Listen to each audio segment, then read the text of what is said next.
Olá, eu sou a professora Jussara Seidel, mestre em Educação pela Universidade de Brasília, atuando hoje na Universidade Católica de Brasília em cursos de Humanidades e Direitos Humanos.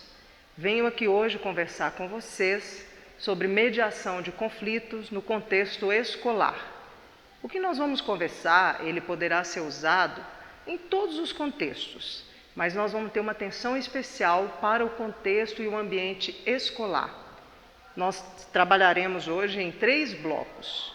O primeiro bloco, vamos conversar um pouquinho sobre o conceito de conflito, de violências e também conversar um pouquinho sobre 3 axiomas da comunicação humana. No segundo bloco, vamos trabalhar sobre os 4 elementos da comunicação não violenta, conhecida também como CNV, e já abordar os conceitos de negociação de conflitos. E no terceiro e último bloco, vamos conversar um pouquinho sobre a mediação de conflitos, as etapas, como executá-la, retomar um pouquinho os conceitos trabalhados na comunicação e na comunicação não violenta. Espero que esse vídeo seja bastante útil para você. Vamos lá?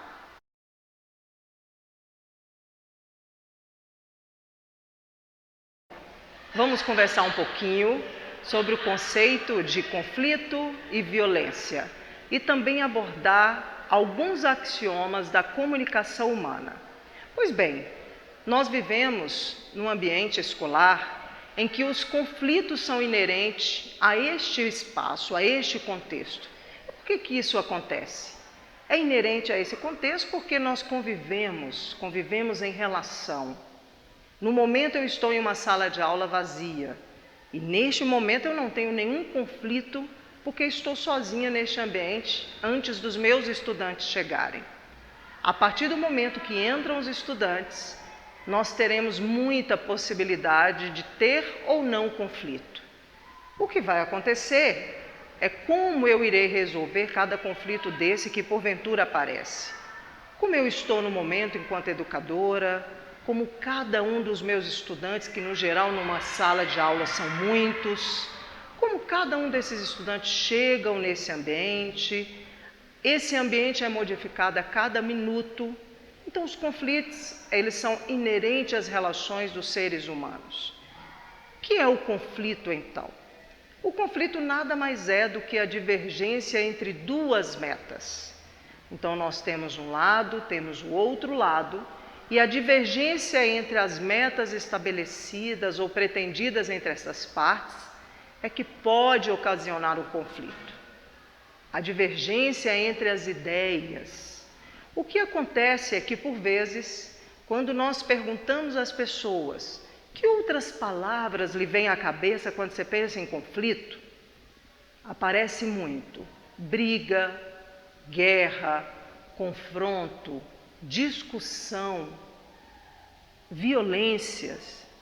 E várias dessas palavras, em sua grande maioria, têm um conteúdo negativo, têm uma conotação negativa. Quase sempre ao questionarmos, ao perguntarmos o que se pensa de conflito, dificilmente aparece uma conotação positiva para eles. Mas, na verdade, o conflito em si, ele nem é positivo e nem é negativo, mas a forma que nós escolhemos para resolver esses conflitos é que os torna positivo ou negativo. Então, o conflito, repetindo, é apenas a divergência entre as metas, entre uma parte e a outra parte, a divergência de ideias. O que nós temos é que, na maioria das vezes, as pessoas têm escolhido caminhos da violência para resolver os seus conflitos. Então, nas palavras que eu disse no início, a briga, a guerra, não é o conflito em si.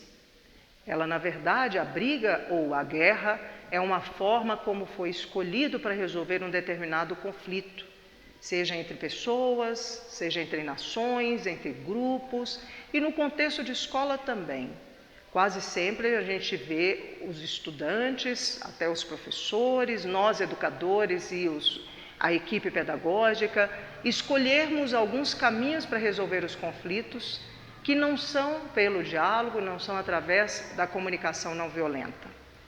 Para resolver o conflito, segundo vários autores, nós temos 3 caminhos. O primeiro deles é fazer de conta que o conflito não existe. O segundo, resolver de forma violenta. E o terceiro, através do diálogo, pela resolução não violenta do conflito, pela comunicação não violenta.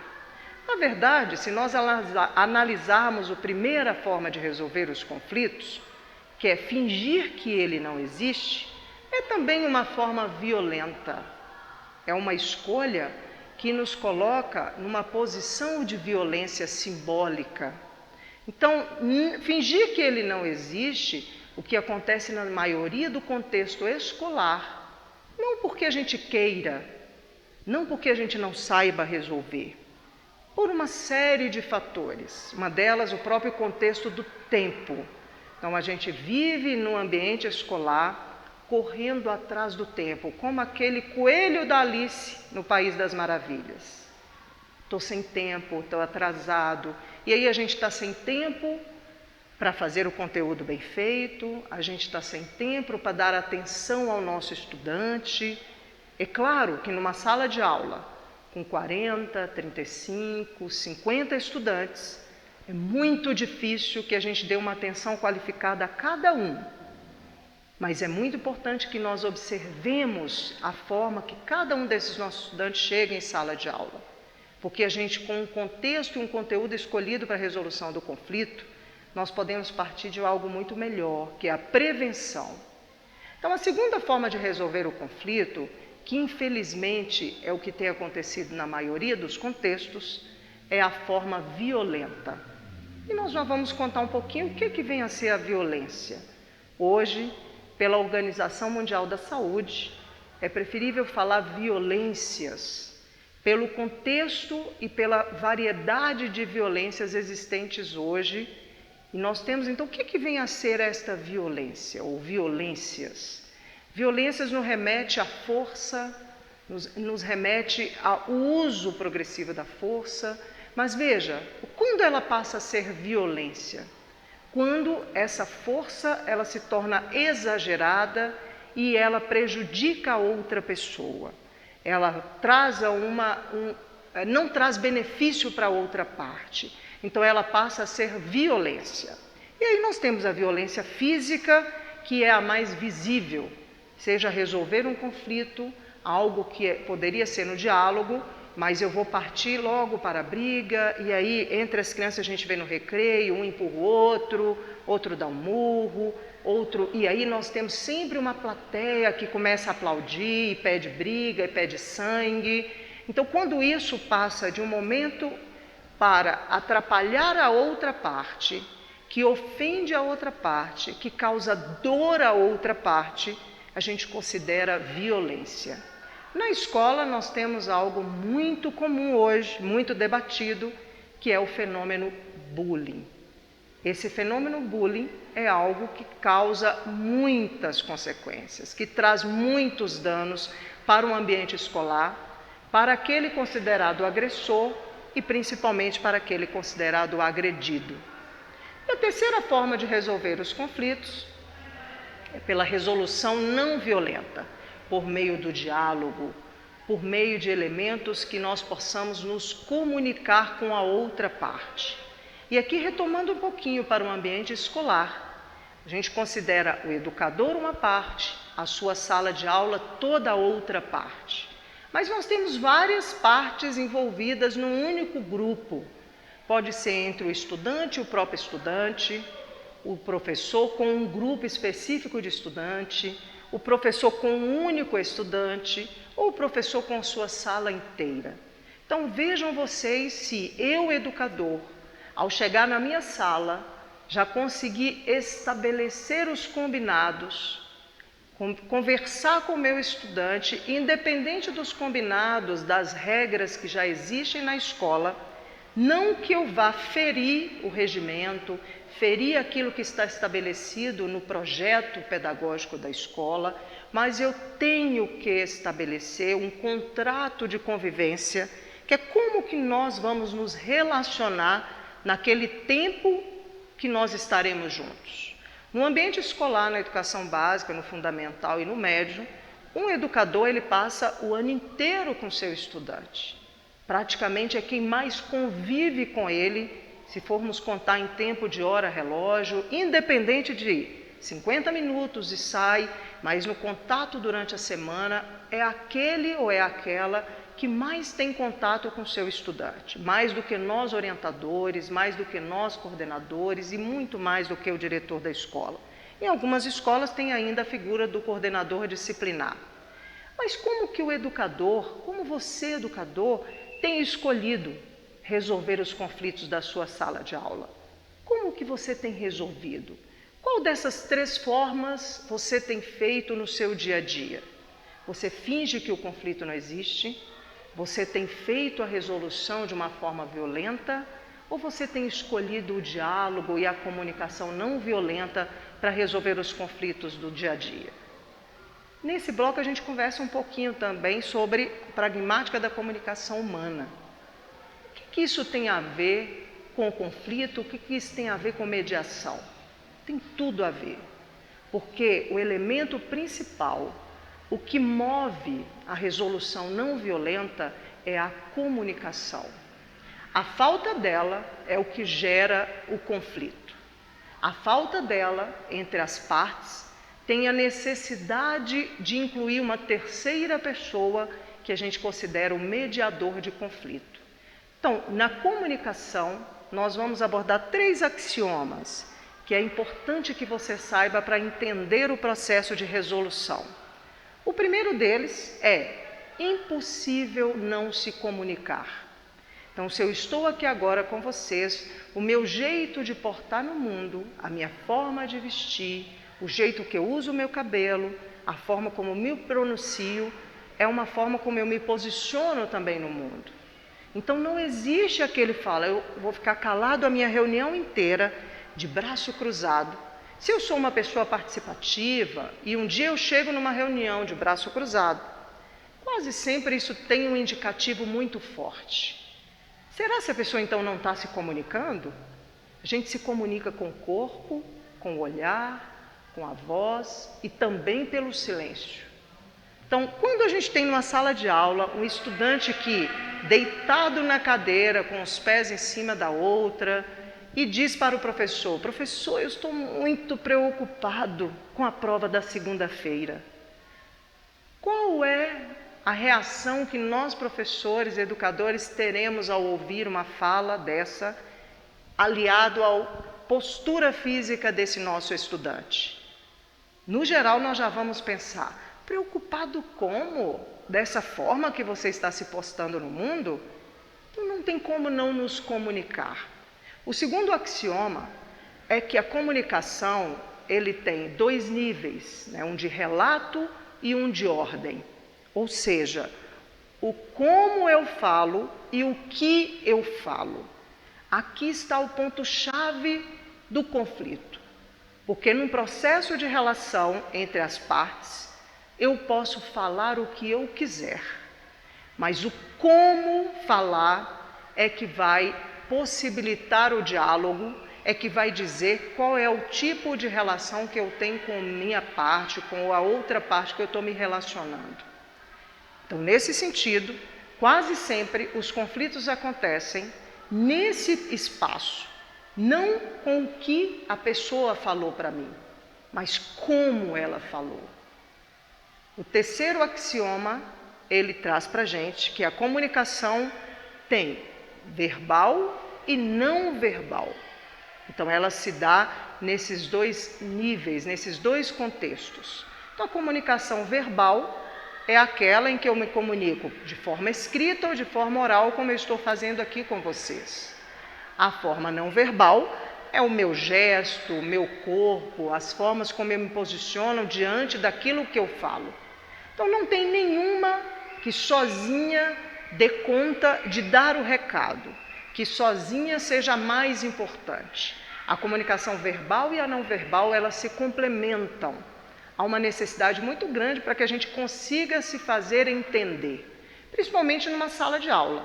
Então, se eu chego em uma sala de aula e levanto a minha mão, os meus estudantes podem ter inúmeras interpretações. Eu posso estar pedindo silêncio, eu posso estar cumprimentando de uma forma olá, bom dia, boa tarde, tem várias interpretações. Da mesma forma como quando eu pergunto algo e obtenho uma resposta. Então, se eu pergunto para uma pessoa, como você está? E ela me responde apenas, eu estou bem. O que isso significa na realidade? O que é estar bem para um? É a mesma coisa de estar bem para outra pessoa? Claro que não é. Então, as duas comunicações se completam.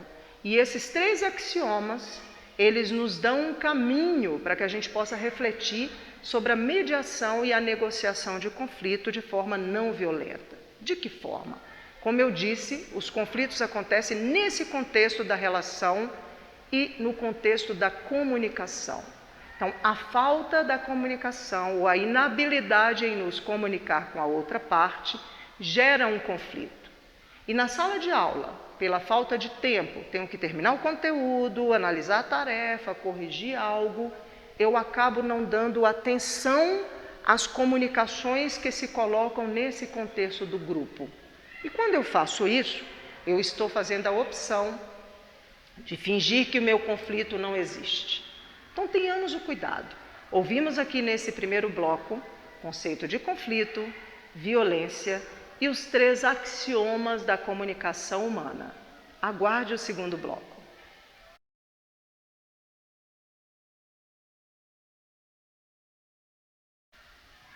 Estamos de volta e nesse segundo bloco vamos abordar os 4 elementos da comunicação não violenta.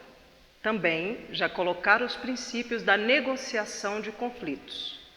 Nós falamos no primeiro bloco que os conflitos nada mais são do que a divergência entre 2 metas, a divergência entre 2 ideias.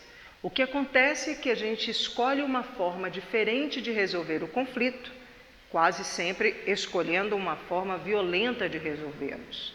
Lembrando ainda que violências, ela nos remete à força.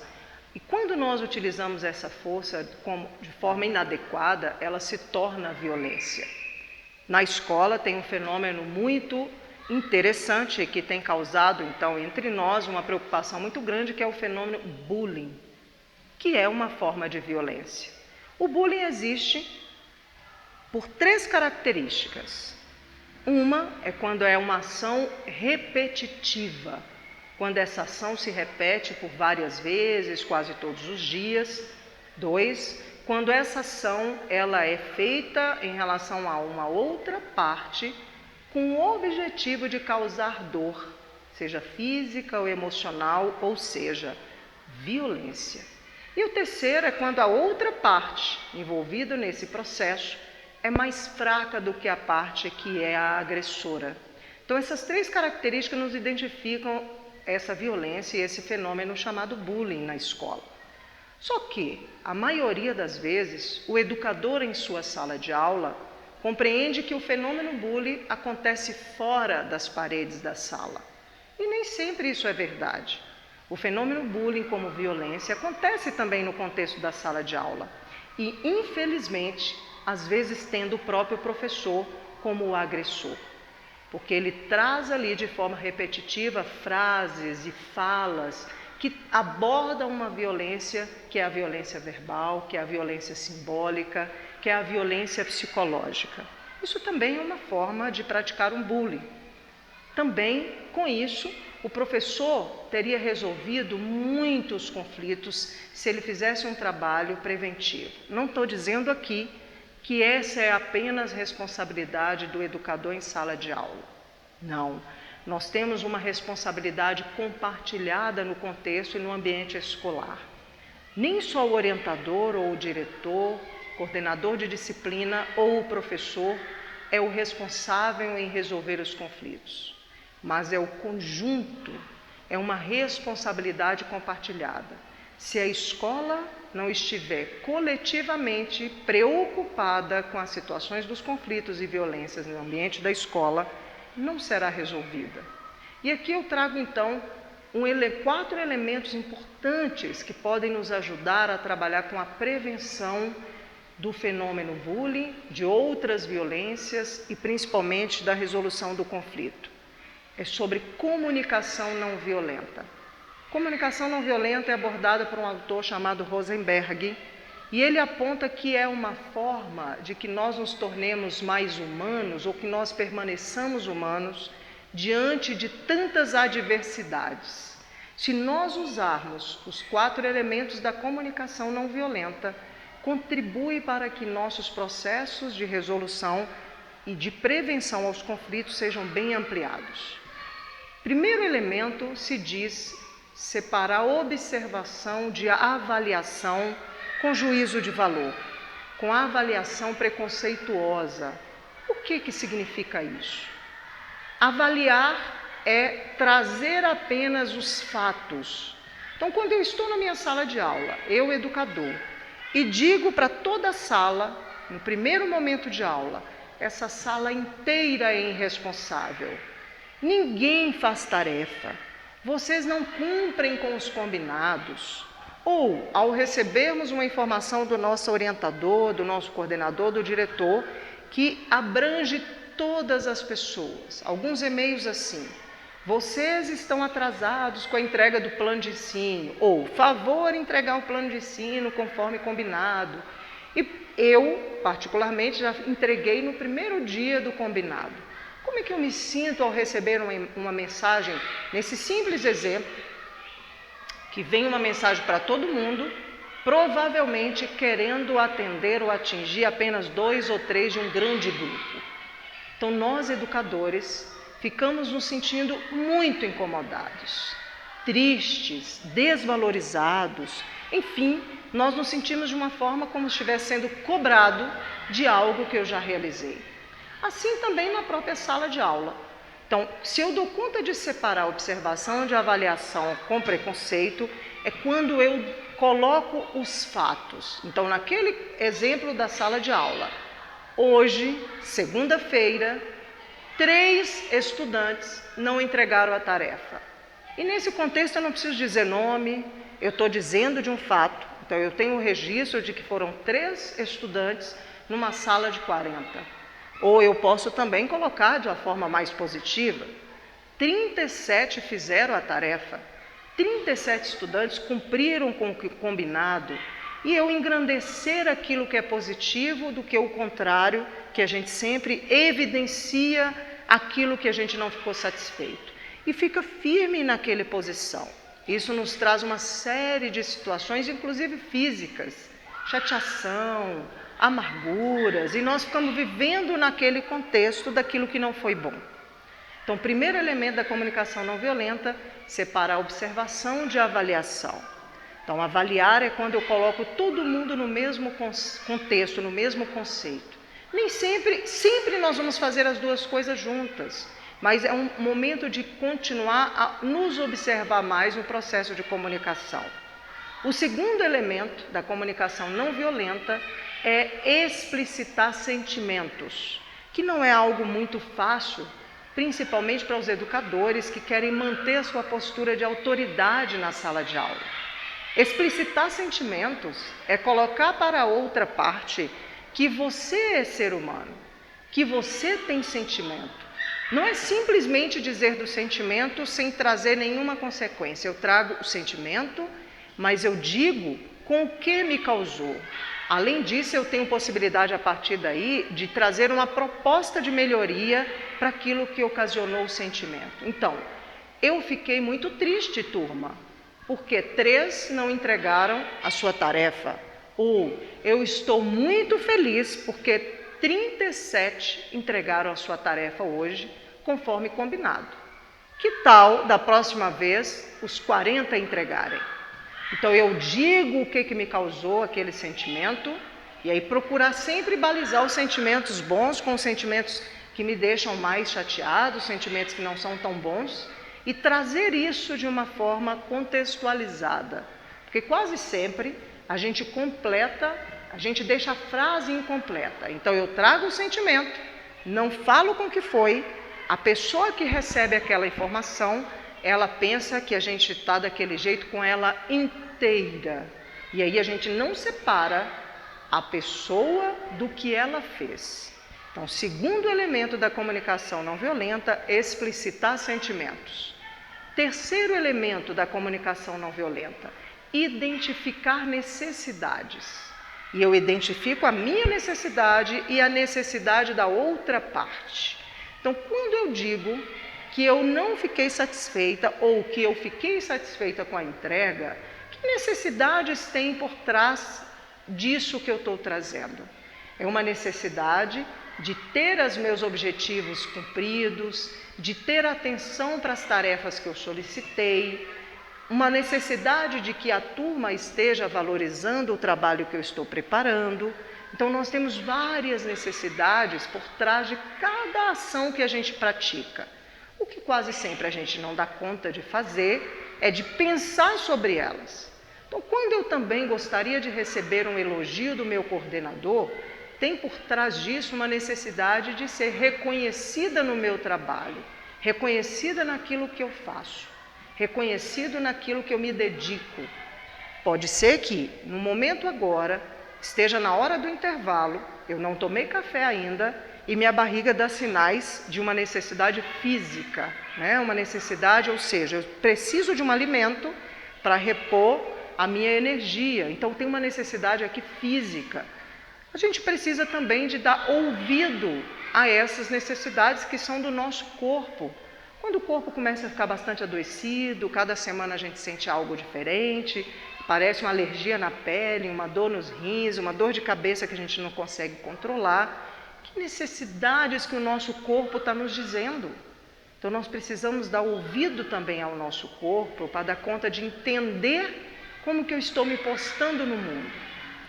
E o quarto elemento da comunicação não violenta é fazer pedidos. Também não é algo simples. Fazer pedidos para a gente é algo que nós precisamos treinar mais. O pedido quase sempre vem junto com uma justificativa e uma queixa. Então, enquanto educador e no ambiente da escola, nós precisamos treinar, nós educadores, os nossos estudantes e o nosso grupo de apoio, para que a gente faça os pedidos corretos. Então, não adianta só me ficar na queixa.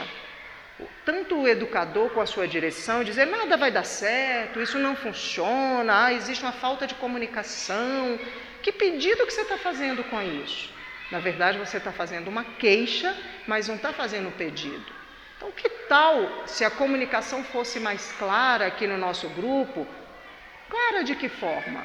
Seria possível colocar no e-mail tais e tais assuntos? Seria possível num quadro de aviso? Seria possível não enviar tanto e-mail? Porque nessa semana eu recebi 10 e-mails em 2 dias. Lembrando então da observação e avaliação. Quando eu digo tantos e-mails recebidos, será se o tanto e-mail para mim é o mesmo para o meu colega? Então, separar a observação e fazer os pedidos.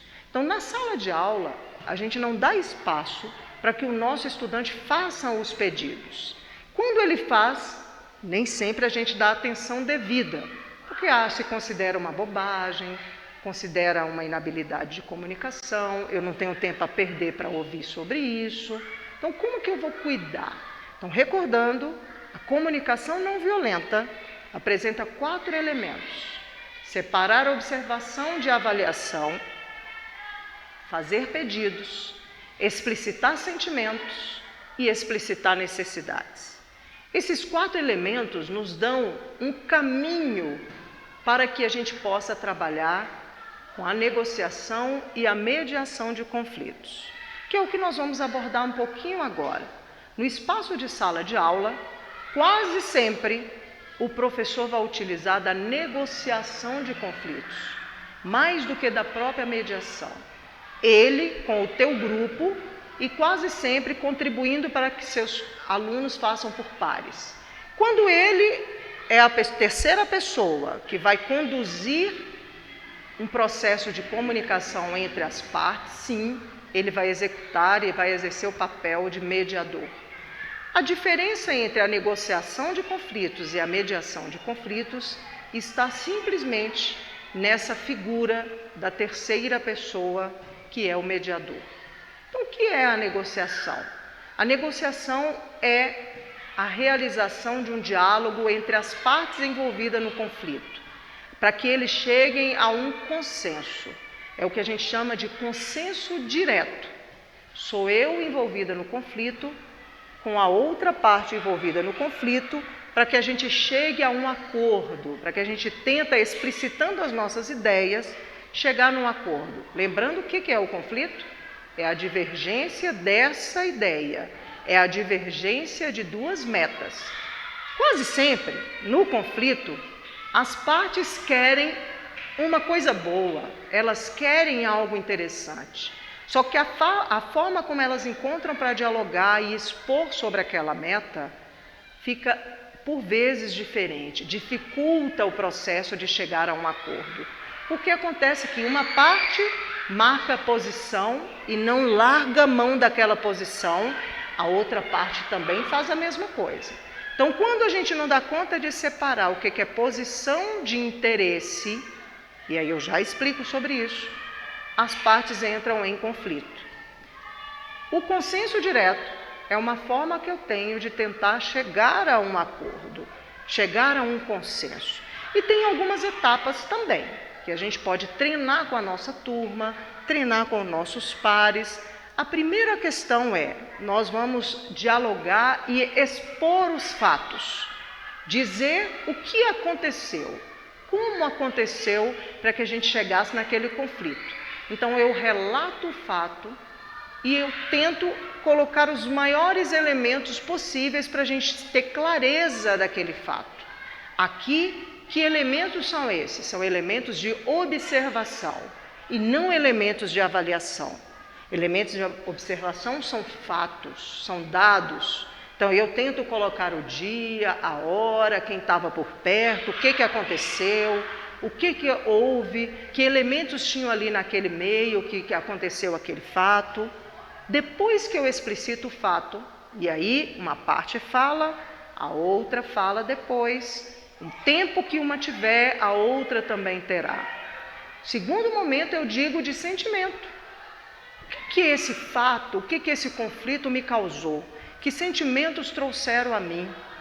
Quase sempre nesse momento há uma tendência para que as partes comecem a justificar e aí retomam de novo o acontecido, começam a falar dos fatos e em vez de falar de sentimento. Depois a gente vai já tentar expor possíveis soluções, possíveis saídas. Essas possíveis saídas, na comunicação não violenta, são os pedidos. Então, que pedidos que eu tenho aqui? Nos conflitos com as crianças, que eles dão conta de resolver de forma bem mais rápida que a gente, que os adultos, porque acabam ficando apenas no sentimento negativo, naquilo que a gente não gostou, e não dá conta de superar o momento, as crianças menores e os jovens, eles conseguem fazer isso de uma forma muito rápida. Eles, ao mesmo tempo que dizem de sentimento, colocam tudo para fora, eles já vêm com uma proposta logo em cima daquilo e já estão de bem. Se os pais entram numa briga de criança na escola, o que acontece muito, os pais se mantêm no conflito e as crianças já estão de bem por muito mais tempo. Os professores se mantêm no conflito e os jovens, a equipe já estão fora dele há muito tempo e nós ali patinando naquele conflito porque a gente fica apenas no fato. A gente não identifica sentimento e a gente não se propõe a sair dele. Então, depois de explicitado os sentimentos, pensado que necessidades tem por trás, eu vou fazer um pedido. Aqui nós temos um pequeno exercício chamado mensagens eu. Mensagem eu é uma forma de explicitarmos a comunicação não violenta. Ela é composta por 3 partes. Eu digo de sentimento, então eu digo, eu, Jussara, fiquei feliz, eu, Jussara, fiquei triste, eu, Jussara, fiquei encantada, eu, Jussara, estou isso. Depois eu digo com o quê? Então, eu fiquei triste com o seu atraso no dia tal, quando nós combinamos de fazer tal atividade. Depois que eu explicito o sentimento, explicito com o que, eu completo com o pedido. Então, que tal da próxima vez você me ligar, passar um WhatsApp, fazer uma comunicação mais rápida? Dessa forma eu posso me programar melhor. A mensagem eu contribui para abrir o diálogo, contribui para que eu possa dialogar com a outra parte sem ofendê-la, sem dizer apenas para a outra parte: você é um irresponsável, você não fez isso, você não agiu de outra forma. Então, nesse momento, a negociação é uma ferramenta de consenso direto e que eu tento resolver da melhor forma com a outra parte. Caso eu não consiga e cesse as possibilidades de comunicação, eu tenho a necessidade de uma terceira pessoa, chamado mediador. Isso nós veremos no terceiro bloco. Até lá!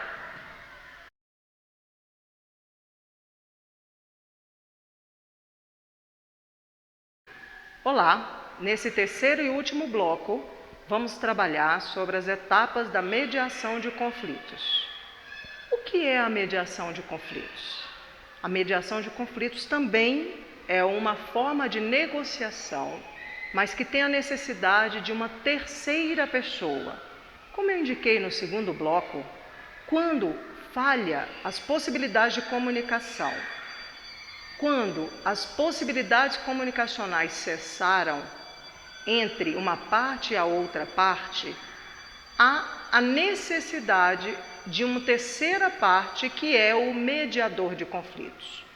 No contexto escolar, não existe uma única pessoa que possa ser ou que seja responsável pela mediação. Eu disse no início do primeiro bloco, todos no espaço da escola, no contexto escolar, são responsáveis pelo processo de mediação e resolução dos conflitos e das violências na escola. Então, não é o orientador o único responsável, nem o coordenador de disciplina, nem o diretor escolar que é o responsável.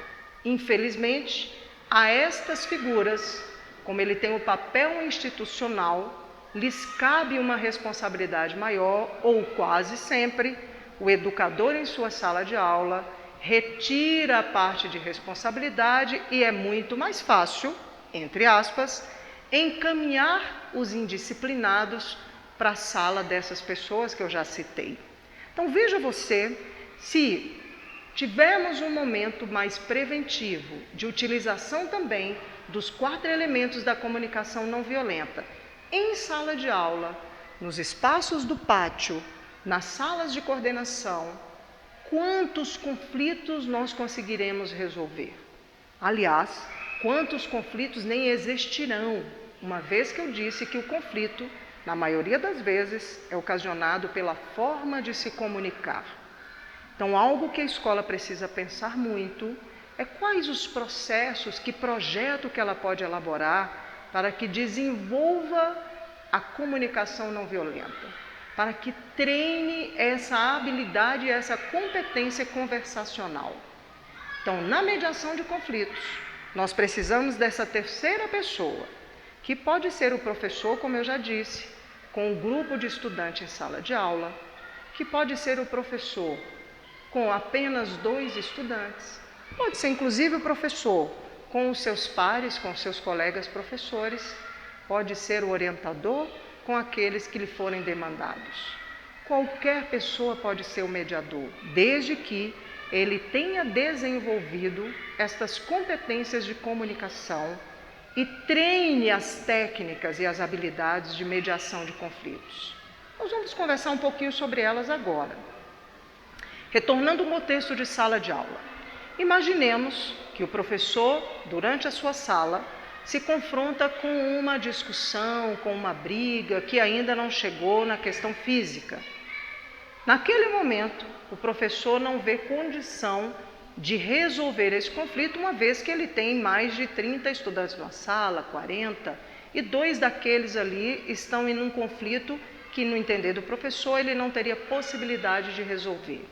Imaginemos que essa escola tenha um espaço reservado, um espaço de segurança para tratar da mediação de conflitos.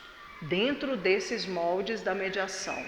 Que esse estudante que está em conflito, ele não se sinta apenas punido quando ele é encaminhado para resolver o conflito fora da sala de aula. Porque da forma como é hoje, a maioria dos estudantes é simplesmente retirada da sala, encaminhada para o gabinete, como dizia antigamente, encaminhado para a sala de uma dessas figuras, né, na coordenação, na orientação, na coordenação de disciplina e, em última instância, para o diretor da escola. Nesses espaços é utilizado as sanções previstas nos regimentos. É claro, se tem um envolvimento de uma violência física grave, todas as sanções precisam sim ser aplicadas. Não sem antes ter um processo e uma possibilidade de conversa, de comunicação com as partes envolvidas. Então, voltando ao exemplo, o professor encaminha esses dois estudantes a este setor que vai cuidar da mediação. Lembrando que não deve encaminhá-los sozinhos e juntos, porque eles estão envolvidos no conflito. Saindo da sala de aula, pode acontecer um novo conflito, ou esse conflito se agravar. Então é importante, se tem representante de turma, vice-representante de turma, peça apoio, acione essa rede de apoio, para que cada um, ou um colega de um, colega do outro, que não vai agravar mais o conflito, possa acompanhar esses dois estudantes. Quem vai fazer e realizar a mediação deve ser previamente informado, para que ele não seja também pego de surpresa. O que nós estamos dizendo com isso? Que aquele estudante, naquele momento, ele vai ser tirado do foco do lugar onde o conflito aconteceu. Então, chegando naquele espaço, quem fará a mediação vai seguir alguns passos que eu logo vou explicar. Mas o que vai acontecer naquela sala de aula? Uma vez que o professor tirou 2 estudantes, ou 4 estudantes, porque 2 saíram com uma rede de apoio para acompanhar esses estudantes em conflito até o local da mediação. Será que o professor deve continuar simplesmente dando o seu conteúdo e dizer vamos retomar que eu tenho conteúdo, tem prova semana que vem? Como é que é isso? Claro que não. Esse professor precisa conversar sobre o que aconteceu com essa turma. Ele precisa conversar com a turma sem esses estudantes, mas também com os estudantes, quando eles retornarem. Pode ser que, a depender daquele conflito, aqueles estudantes não retornem para a sala de aula tão cedo. Se aconteceu no primeiro horário, talvez eles voltem só depois do intervalo, talvez nem voltem. Como que fica a turma? Tem colegas que apoiam um lado, tem colegas que apoiam o outro, e é o que nós chamamos de rede de apoio, de círculos restaurativos. Eu preciso cuidar não só das partes envolvidas, mas das partes que compõem a parte. É o círculo restaurativo, porque do contrário, o que nós combinamos lá fora na mediação, ao retornar para aquele círculo de amizade, o conflito reacende. Porque um pergunta, o que vocês resolveram lá? O que você levou de punição? Aí o colega vai dizer, o quê? Você aceitou isso? Mas você é um bobo, mas você não devia ter aceito. E o conflito reacende, porque não foi trabalhado todas as partes. Então o professor, ele não deve, depois do conflito acontecer, deixar aquilo como se não existisse. Lembra? Ele não deve escolher a primeira forma, de fingir que o conflito não existe. Então, nesse exemplo, os 2 estudantes foram, então, acompanhados e chegam nesse local protegido de resolução de conflito, da mediação, tendo ali a figura do mediador, que, a depender do projeto que a escola escolha, pode ser sim o orientador, pode ser o coordenador de disciplina, pode ser um coordenador pedagógico, mas pode ser também um próprio aluno.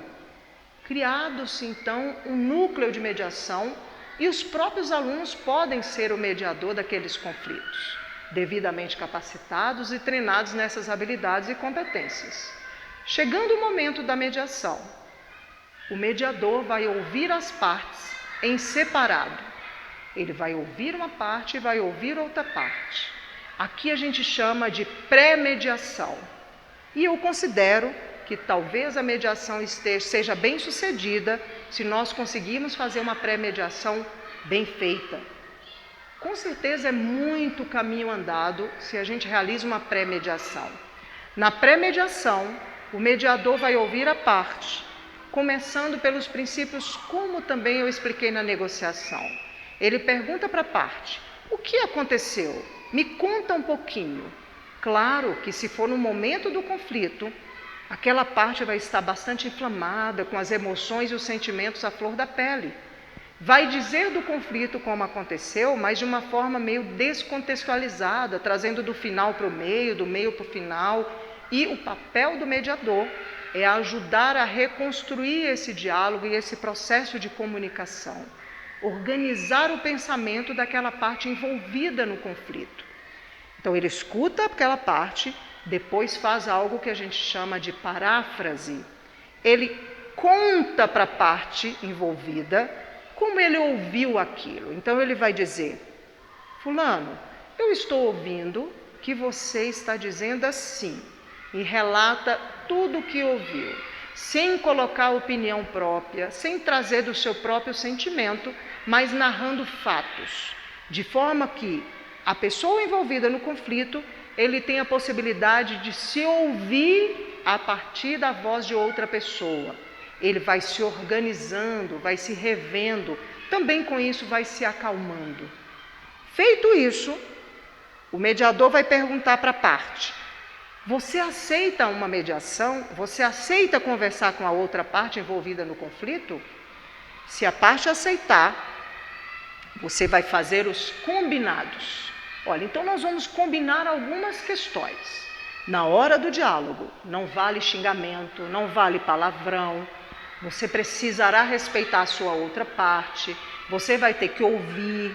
Um vai falar, o outro vai ouvir. Quase sempre, nesse momento, quem está envolvido no conflito vai dizer: não, eu dou conta, a outra que não dá. Eu duvido se ele vai conseguir, porque ele quer isso, ele quer aquilo. Às vezes isso retorna. No papel do mediador, você vai acalmar de novo e dizer: isso pode deixar que eu vou cuidar. Você aceita? Aceita. Naquele momento do conflito, pode ser que as partes não queiram, e você também, como mediador, tenha a habilidade, a competência de pensar se ainda naquele mesmo dia é o momento de realizar. É preciso fazer algo, porque esses estudantes vão embora, eles vão se encontrar na rua, eles vão se encontrar nas redes sociais, que é incontrolável. Nesse momento que você está cuidando, com certeza isso já está sendo divulgado na rede, nas redes sociais, na sala de aula, que por mais que sejam proibidos, eles dão conta de fazê-lo, debaixo do nosso olhar, eles dão conta de fazer essas comunicações muito mais rápido do que a gente. Então, feito isso, nós vamos deixar aquele estudante e chamar a outra parte, aquele outro estudante envolvido, e vou proceder da mesma forma. Vou ouvir, perguntar o que aconteceu, tentar estabelecer o mesmo tempo que eu tive com este estudante, com esse outro estudante envolvido no conflito. Eu escuto, eu faço paráfrase, eu combino. Você aceita a conversar com o outro estudante? Você topa? Então nós temos alguns combinados. Sendo possível, a gente já vai cuidar do ambiente da mediação naquele mesmo dia. Precisa ter um ambiente protegido, de preferência que as partes estejam separadas por uma mesa ao centro ou com carteiras mais afastadas. Você se posiciona enquanto mediador no centro desse processo, tendo uma parte e a outra parte ao seu lado e uma mesa ao meio. Caso você tenha naquela sala destinada à mediação, algum alimento, uma balinha, uma água, papel e caneta, de forma que os envolvidos nas partes possam fazer registro, possam anotar alguma coisinha no momento que ele não pode dizer, é importante enquanto constituição do ambiente. Não tendo, nós vamos cuidar da separação e do ambiente protegido da melhor forma. Não é porque eu não tenho um ambiente completamente organizado que eu não o farei. A gente faz debaixo de uma árvore, a gente faz nos espaços onde existe. O importante é que você cuide do processo da mediação. Lembrando que na pré-mediação é importante que eu utilize aqui todos os elementos da comunicação não violenta. Então eu vou escutar o que aconteceu, eu vou perguntar sobre sentimentos, eu vou perguntar sobre necessidades e eu já tento verificar se ele tem algum pedido. Quase sempre, num conflito, a pessoa que está envolvida não quer muita coisa, não tem bens materiais, não tem uma série de coisas envolvidas. quase sempre, por vezes, ele quer apenas um pedido de desculpas, ele quer um retratar, ele quer ouvir que a outra pessoa o considera, ele não quer ser desqualificado. Então isso nós vamos precisar que já na pré-mediação a gente faça com que ele identifique o que ele quer. Ele vai conseguindo identificar o que ele quer internamente quando ele explicita os pedidos. Então, no momento da mediação em si, nós retomamos o combinado. Estamos aqui para conversar um pouquinho, porque eu conversei com você e vocês me aceitaram realizar a mediação. Eu estou aqui no papel agora de mediadora desse conflito que vocês se envolveram. E nós combinamos algumas coisas aqui antes. Vamos relembrar? Lembra então os combinados, verifica se as partes aceitam. Se começar então o momento da ofensa, de falar alguma coisa, não, eu aceito, mas ele é que não dá conta. A gente retoma e fala, nós estamos combinando aqui agora. Você aceita, fala o nome da parte. Você aceita, fala o nome da parte. Escuta a resposta. Força com que eles respondam, com que eles se comprometam com o processo. Ainda assim, no combinado, você precisa dizer, olha, nós estamos aqui com uma tentativa de encontrar uma solução para esse conflito. Vocês aceitam? E que seja uma solução ganha-ganha. Ou seja, ganha essa parte, ganha essa parte. Não é uma solução ganha e perde, ou mais ou menos para um lado, mais ou menos para o outro. Nós vamos sair daqui de forma a ter resolvido. Ouvindo esse aceite das partes, você passa propriamente para a mediação. Ele tem uma etapa muito próxima da negociação que eu expliquei no segundo bloco. Você escuta uma parte, faz a paráfrase. Escuta a outra parte, faz a paráfrase. Pergunta de sentimento, faz paráfrase. Pergunta de sentimento e faz paráfrase. Encaminha então para o processo final da mediação, que é identificar necessidades e possíveis soluções. Então, o que você poderia ter feito diferente que não fez? Escuta essa parte. O que você poderia ter feito diferente que não fez? E agora? Você consegue vislumbrar alguma saída? Que proposta você tem para falar para o seu colega que está aqui? Que proposta você tem para falar para o seu colega? Uma outra forma de conduzir essas perguntas, porque aqui vai a sabedoria, a experiência de cada um dos mediadores, é elaborar a pergunta correta, para que, de forma que, ao elaborar uma pergunta, eu não cause novo conflito. Então, eu preciso ter as perguntas sábias e certas na hora certa. Por isso, o momento da pré-mediação e o momento da mediação, eu, mediadora, preciso estar inteira no processo, para que eu possa escutar aquilo que nem sempre é dito de forma verbal. Lembrando lá dos dois tipos de comunicação, da verbal e não verbal. Então, eu preciso estar atenta ao gesto, ao olhar, ao jeito de cabeça. Quando um fala, qual é a reação que a outra parte está tendo. Uma forma de fazer a paráfrase, que é bastante interessante, é solicitar que a parte que está ouvindo diga o que ouviu da outra parte. Então, eu relatei aqui o conflito, disse do sentimento, disse o que me trouxe aquele desconforto, e eu, mediadora, vou pedir, fulano, o que você ouviu do que o seu colega está dizendo? E o cuidado, porque quase sempre a parte começa a se justificar de novo e não dizer do que ouviu. Então, você retoma para você o mérito da mediação e diz, não, o combinado aqui é que você diga o que você ouviu. Esse é um momento riquíssimo, porque as partes acabam colocando aqui o sentimento dela naquilo que ele está ouvindo. E também se coloca no lugar do outro. Ele se coloca numa posição de quem diz, olha, ele está me dizendo e eu estou ouvindo que para ele também foi difícil. Eu estou ouvindo que para ele também não foi algo que ele quis fazer. Eu estou ouvindo várias coisas. Então, é um momento bem interessante. E o cuidado com a finalização do processo da mediação. Nós precisamos sair dali com uma proposta de superação daquele momento. Sem querer, como nós, às vezes, educadores, queremos que as partes envolvidas no conflito saiam se abraçando. Pode ser que alguns desses conflitos isso cria clima, isso aconteça, mas não é uma exigência que eu, mediadora, posso ter que as partes façam. O que é o cuidado do mediador enquanto característica principal? É que você tenha uma escuta qualificada, o que a gente chama de escuta ativa. Escutar ativamente é estar inteiro e inteira no processo, é dar conta de fazer a paráfrase, ou seja, eu sei que eu escutei com qualidade quando eu dou conta de repetir aquilo que eu ouvi. Então isso é para o mediador e é para as partes. Então quando eu peço, o que você ouviu do que foi dito? Como é que isso chega para você? Que pedido você acha que ele está te fazendo? Porque a fala é dele, a outra parte depois pode confirmar. Não, eu não fiz esse pedido, eu estou fazendo outro pedido. Então, escutou ativamente quando eu dei conta de fazer a paráfrase, está inteiro no processo. Mais que isso, como uma outra característica do mediador, é muito confortável para nós que eu não preciso ter as respostas. E no espaço, no ambiente escolar, nós somos muito cobrados disso. Na minha sala de aula, eu tenho que ter sempre as respostas certas para qualquer pergunta. E às vezes a resposta certa é uma nova pergunta.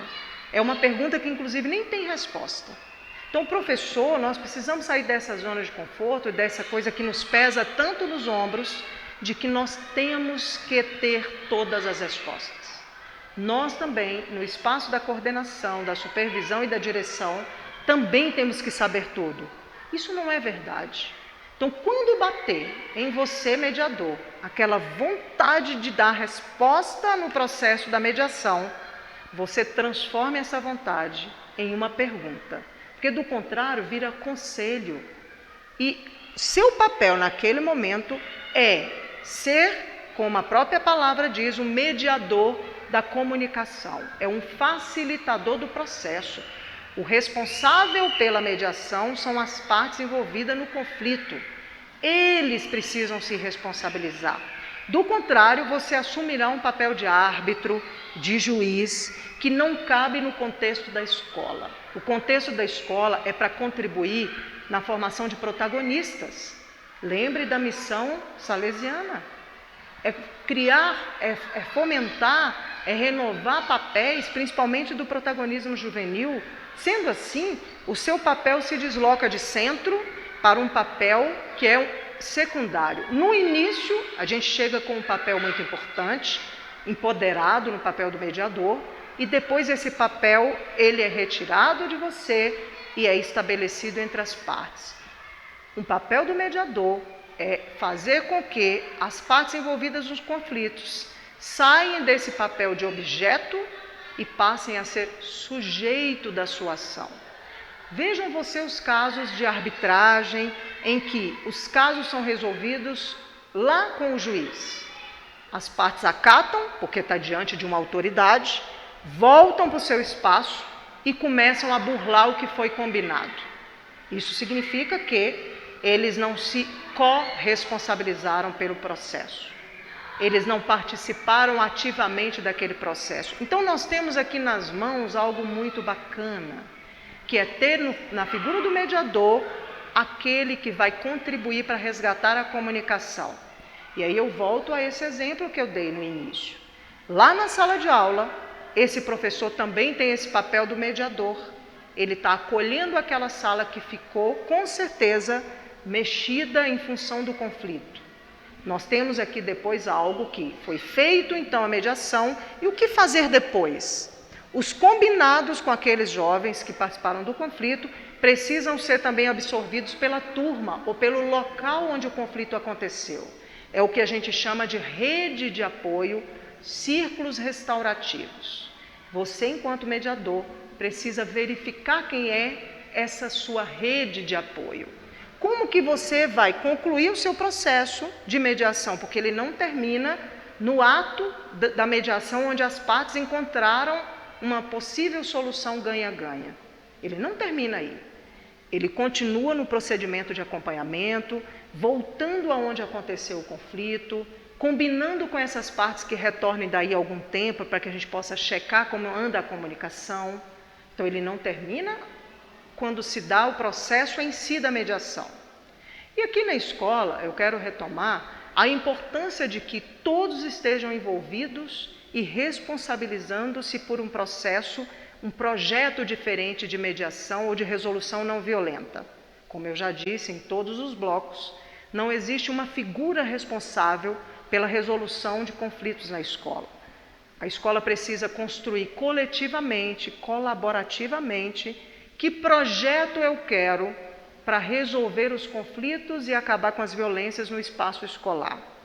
Eu quero iniciar pelo treinamento do corpo docente, junto a isso o treinamento dos estudantes, representantes de turma. Eu quero chegar a criar um núcleo de mediação em que possa ter professores, corpo docente como um todo, a coordenação pedagógica de uma forma geral, equipe pedagógica, pode ter pessoas administrativas, pode ser só com estudantes.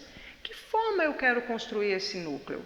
Porque eu apresento a vocês que já existe, por exemplo, para o caso de bullying, a presidenta Dilma Rousseff, em novembro de 2015, ela sancionou uma lei, a Lei 13.185, que é uma lei para trabalhar o bullying na escola, uma lei anti-bullying.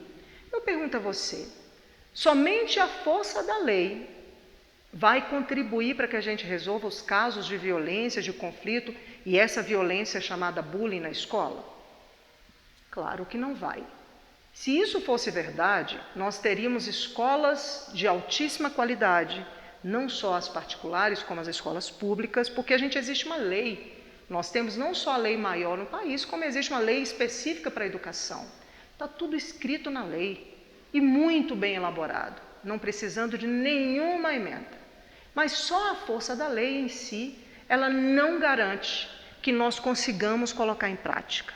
Por isso, é preciso um esforço coletivo dos espaços escolares, de discussão, e eu lhe parabenizo. Se você está assistindo esse vídeo, é porque você já tem uma preocupação de como pode contribuir para resolver esses conflitos no seu espaço e no ambiente escolar. Sendo assim, eu lhe convido, chame outras pessoas, assistam o vídeo junto, vamos tirar dúvida no fórum, mas pense que projeto de cultura de paz, que projeto de melhoria do ambiente escolar no que diz respeito aos conflitos, às violências, nós podemos discutir para a nossa escola. Mas não pense que é preciso ter o projeto todo elaborado para começar. Você pode começar utilizando todos os princípios da comunicação, lembrando dos 3 axiomas e dos 4 elementos da comunicação não violenta. Tendo isso, nós já temos garantido principalmente a prevenção aos conflitos e às violências na escola. Se nós dermos conta de nos comunicar melhor, se nós dermos conta de fazer das nossas relações com o outro, com a outra, algo que seja mais humano. Então, eu lhe convido a refletir sobre isso, a continuar os seus estudos e trocar experiências com seu grupo escolar, no lugar onde tem, no seu ambiente de escola. Venha fazer parte daqueles e daquelas que querem pensar sobre a cultura de paz. Porque uma vez que as violências elas se dão no contexto do ser humano, a violência ela é aprendida, ela é cultural. Então, sendo assim, a paz também pode ser aprendida, pode ser cultural. Depende de todo um esforço coletivo para que a gente transforme os nossos ambientes escolares em territórios de paz, em cultura de paz, em redes de solidariedade. Vejo que nesse espaço onde você atua já tem todo um caminho andado. Por isso, lhe convido, vamos fazer parte dessa rede pela cultura de paz. Obrigada.